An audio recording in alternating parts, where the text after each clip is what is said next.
up, guys? Welcome to today's video. We're starting off in the GT3. It's kind of been like my weekly thing. I've been taking this thing on Fridays, especially when the weather's nice.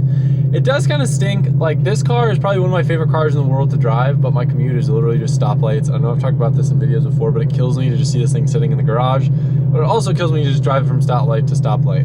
I wish I had some curvy roads around here, or I wish I had like a regular track thing going.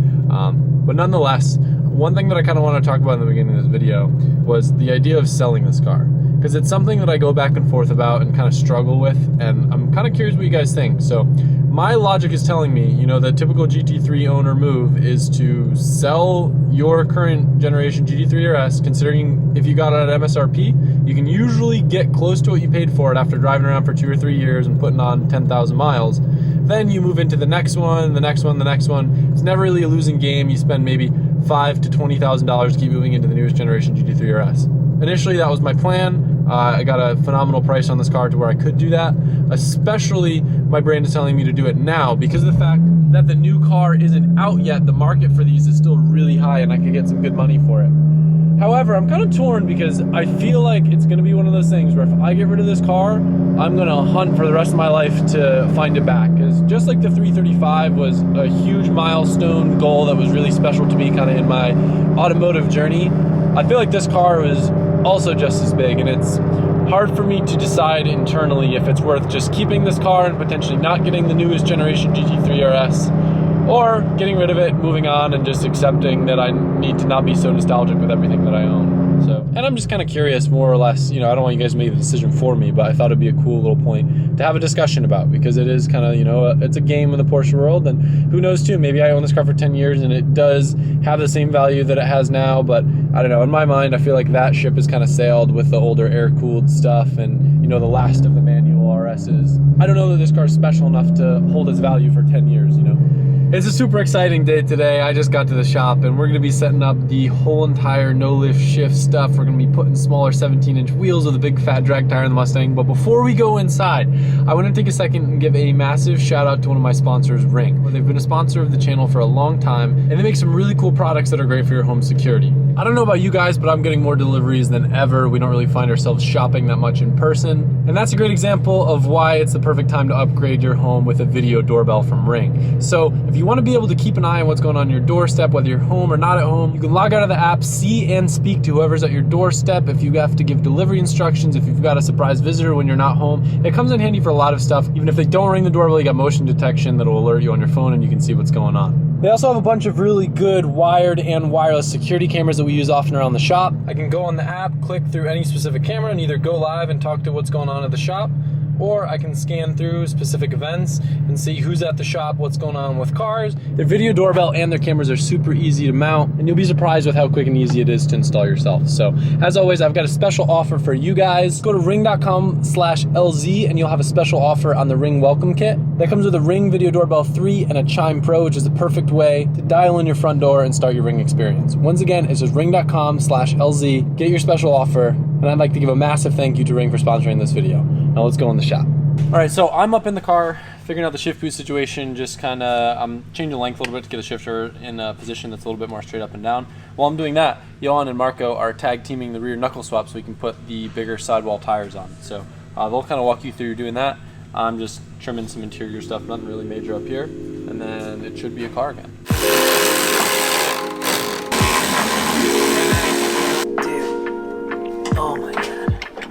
I'm really bummed to get rid of the Brembos. I'm like holding on to dear life to the ones in the front. Even though the car drives like crap, having such a wide track width and like is gonna look stupid with 19s in the front, it sucks to ditch factory Brembos for the worse, more inferior brakes. But I think the car will just drive a lot better and more confidence inspiring if I can actually put the traction down. Because these, you can only fit like a 19 or like a custom made 18 on the rear. Yeah. So it's actually a very common thing for the drag guys to go down to a 17 with the Mustang GT brakes.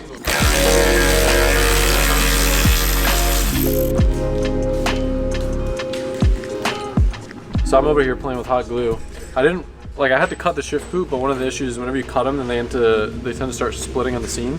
So I took it and I kind of folded it over, and then I layered a little round of hot glue in there. So hopefully it'll stay looking nice. So this will fit perfectly with the sequential. I can have the cable going up for the reverse lockout, and then it should look OEM plus.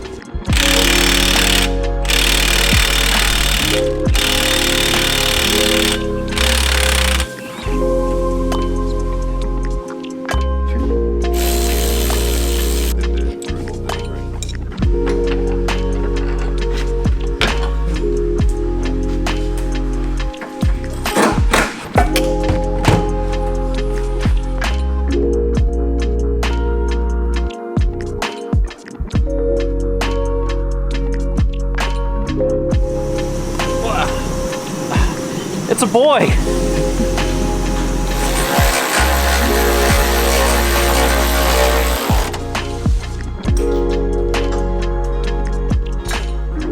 Excited? I'm excited. I know it looks like I'm lifting with my back, but it's actually not. I like put my elbow up against my knee and then I use my legs to lift it. Yeah. Stop using your back. John, listen. We gotta get different lug nuts because the stock ones are a little bit too big for these wheels. They're nothing fancy. It was the cheapest ones I could find on the internets, just to hold us by until I can custom order some sick stuffs. You got from Auto Soap.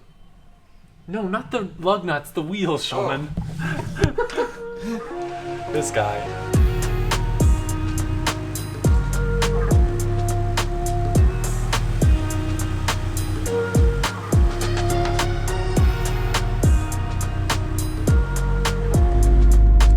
These will be our first test runs with the flat shift. Let's do it. Do over 10% throttle. And Over 10% throttle? where we can clutch and shift there, right? You want to try it? Yeah, you want? Oh, good. Alright, it worked. I feel like I have to pull it harder than I remember. I wonder if... why. Clutch is shifting first. Okay, yeah.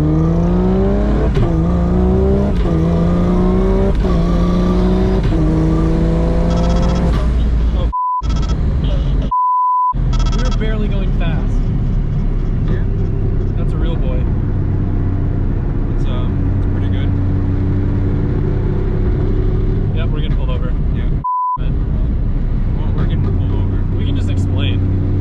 Well, I'll call you back. You know I'm stopping. I'm starting to lower speed Yeah. on Alabama. Man. Yeah, no worries. Why are you going so fast, man? We're actually testing a new transmission in the car, and I just wasn't paying attention. Like, Okay. just literally put a sequential transmission in it. Gotcha. So we were just testing some settings with no clutch, and I wasn't paying attention, so my apologies.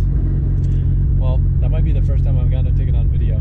We were doing 70 in a 45, and I'll be dead honest with you guys. Like, I'd be straight up with you if I thought that I was speeding or if I actually felt like I was going that speed.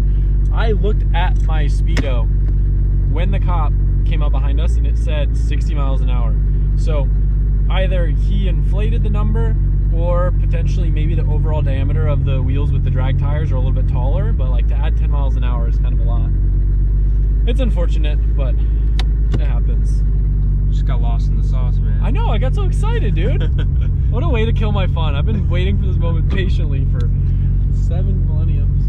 So it is now day 2. We're actually gonna head over to the track and do a little bit of testing there. Just because there's been a lot of traffic around lately and we want to play it safe. But I put the whole interior together. Look how good it looks with all the trim and everything in there. Looks legit as heck. So pull this thing out. Have some fun.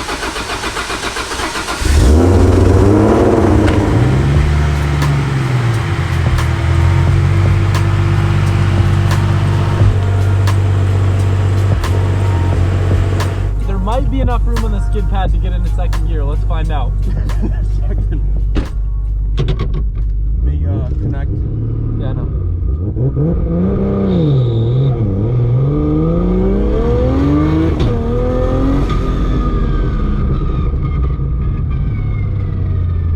I couldn't tell if we were spinning or not. You? No, I don't think you were spinning. This thing makes like no boost at first. About 12 pounds. Yeah.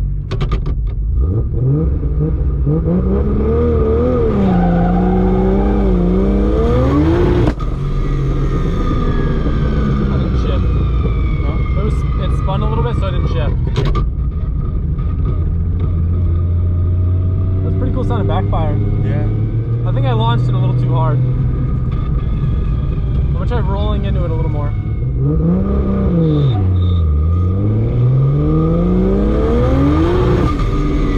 It's spinning, so I'm not supposed to no lift shift while it spins. So it spun? Yeah. Alright. So let's go down a little bit lower on the boost. I was about like 9 pounds up to 15. So I lowered it by 5%. Okay.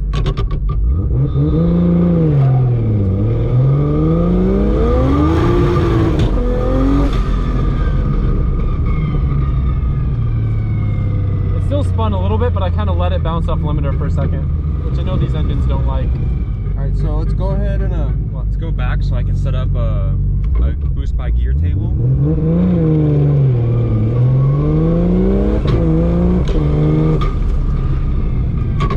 I think that backfire was just from hitting limiter. Was that a trigger error? No, there's no error. There's no codes. Either you hit limiter or like when you pulled it slightly, Oh, yeah. it pulled the timing out of it. Ready when you are.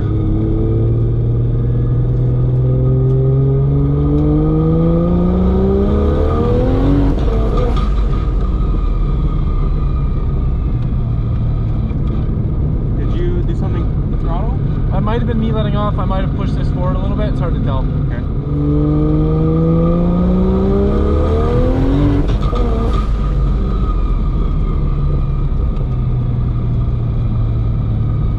Felt a little long on the cut there.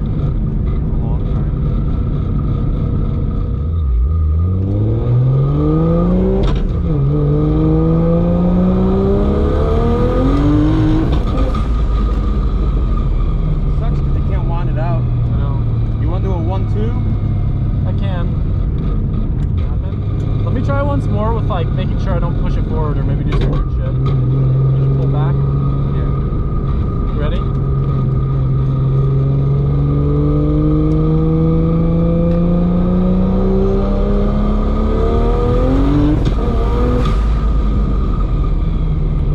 I'll try 1-2 on this surface.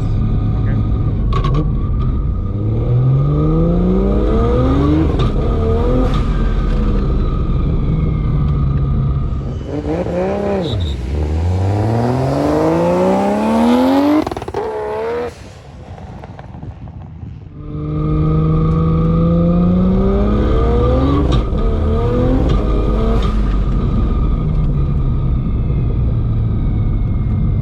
This is pretty good.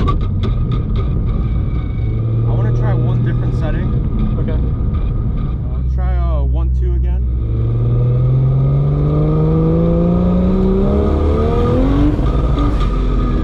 It's like not releasing. Like the strain gauge needs to be more sensitive. Alright. I think that would help. Can you do that? Yeah. You drop the strain gauge? Yep. I'm gonna practice without shifting just to see how far I need to do it.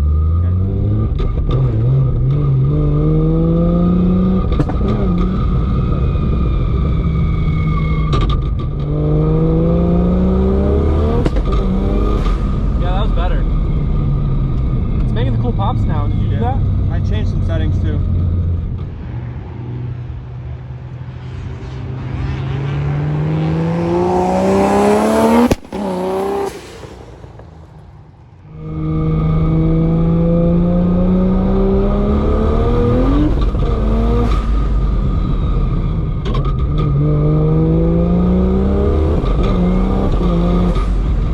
It's weird, like the lower gears, it's like you have to pull harder, and then the higher gears you don't.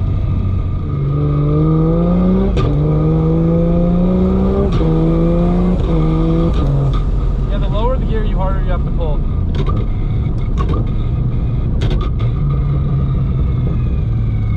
I'll try pulling it hard. I think there's just so much load. Yeah.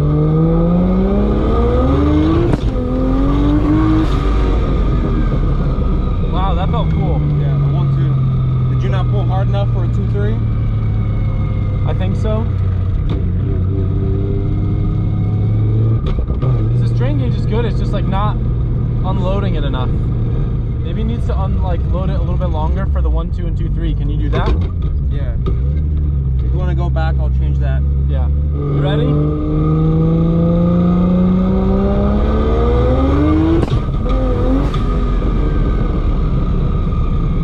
Feels like it's taking too because I'm shifting earlier and not at red line where it's like already kind of unloading itself. I could also just try shifting at red line and it might be a lot easier because it'll unload itself naturally. Yeah. Should I try shifting that red line? Yeah.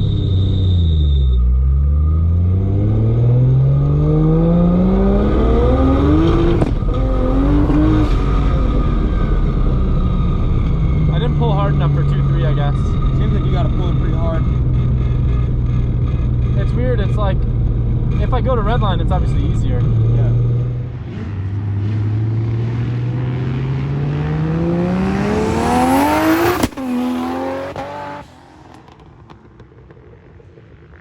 I'm just gonna pull it real hard for both and just see if it works. Okay.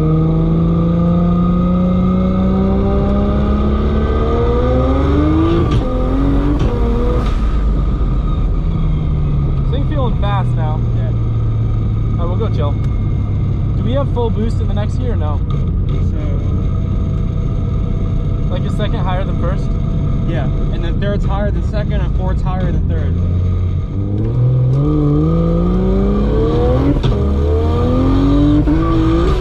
It didn't engage second. Either I didn't pull hard enough or it didn't engage.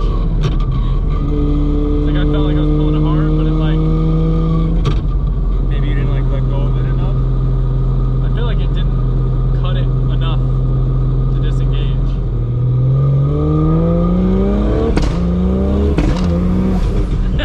Yes, Freddie! Keep that up! I like that. Well, I did it where like, if you're cruising around like normal, it won't do that. But if you go in it, then it does it. So that wasn't a lot of throttle, just so you know. Oh, it wasn't? That was only like 50% throttle. Oh, well, Maybe we can adjust and scale that map accordingly. Yeah. Oh, my shifter's coming loose again. Stop it. I need to put Loctite on that. Yeah. So we need to go back because I pulled the reverse cable too hard, so it pulled the reverse cable out. So now I can't go into neutral or reverse, and the shift knob keeps getting loose. But The growing pains. yeah, we'll figure it out. I'm gonna do again 50% throttle, no lift shifts, and see what it sounds like. Make sure this is the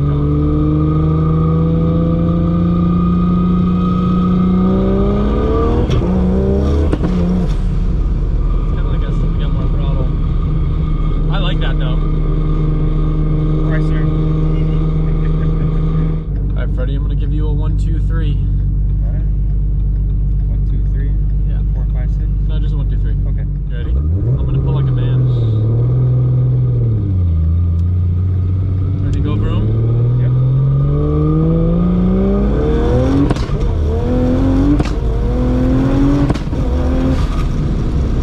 Felt like it was cutting a little long. Too long in the 1, 2, right? Yeah, it felt like kind of too long for a lot of gears. I think I just need to pull it like a man, and then And reduce that reduction time. yeah. Yeah. We're getting it dialed though. How did it feel, Daphne? Does it feel fast? Yes. It's a very like visceral experience now. Yeah. I'm like, It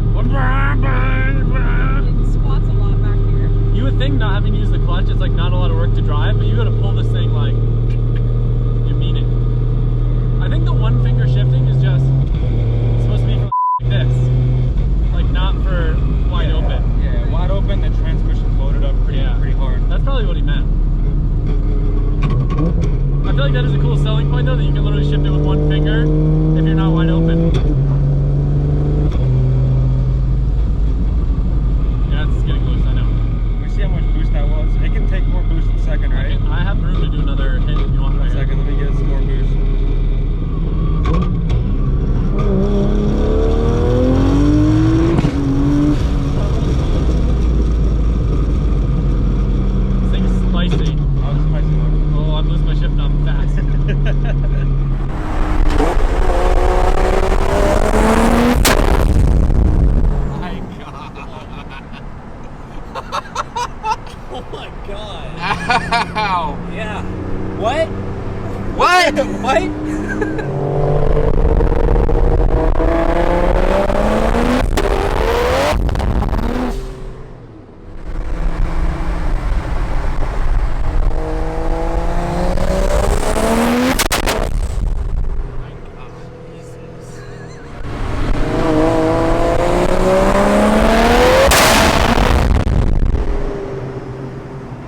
Mike told me he was like scared. He's like, dude, there's no way we're gonna be able to get a shot with the flames. You're gonna have to like time the shift properly.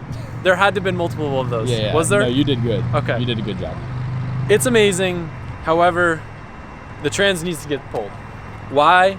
I think there's an issue with either now what we are learning is possible overextension of the internal slave, or possibly maybe some sort of installation error with the clutch, because I now no longer have a clutch. I pulled in here, went to clutch in first gear, and it stalled the car. So unfortunately, we're ending this video on a bad note. Everything works phenomenally, and maybe it's just an issue where like it's bleeding fluid, or the fluid's getting hot, or there's air in the line. But based on some of the noises and stuff, I'm worried there might be potential damage to the clutch, and I don't want to risk it. So I'd rather pull it apart while it's still salvageable. But definitely something probably that we did dumb, but we'll figure it out, and she'll be back better than ever. So I know there's a lot of GoPro footage and stuff in this video. It was a blast trying to figure out the trans. Hope you guys enjoyed it. I'll see you soon.